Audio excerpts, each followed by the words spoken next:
তুই মন খারাপ করে বসে আছিস কেন? আমি আছি তো, বলছি কিছু না কিছু একটা ব্যবস্থা করবো। তুই থেকেই বা কি হবে? এই সিচুয়েশনে 10,000 টাকা কে দেবে বলতো? আরে শোন, 10,000 টাকার ব্যাপার তো, তুই আমাকে একটু সময় দে, আমি দেখছি কিছু একটা ব্যবস্থা করছি না। হ্যাঁ রাকেশ, বল। ভাই আমাকে একটা হেল্প কর না। 10,000 টাকা আমার লাগবে রে। अच्छा আমার ঠাকুমা খুব অসুস্থ। ठीक है 10,000 টাকা?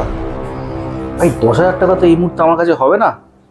ঠিক আছে, দাঁড়া দাঁড়া, তুই একটু ওয়েট কর, আমি একটু ব্যবস্থা করছি কিছু। আচ্ছা আচ্ছা আচ্ছা, ঠিক আছে। 10,000 টাকা এখন কার কাছে পাই?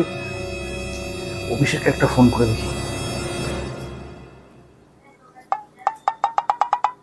হ্যাঁ অভিষেক। হ্যাঁ বল। ভাই 10,000 টাকা খুব প্রয়োজন, একটু পাঠা না।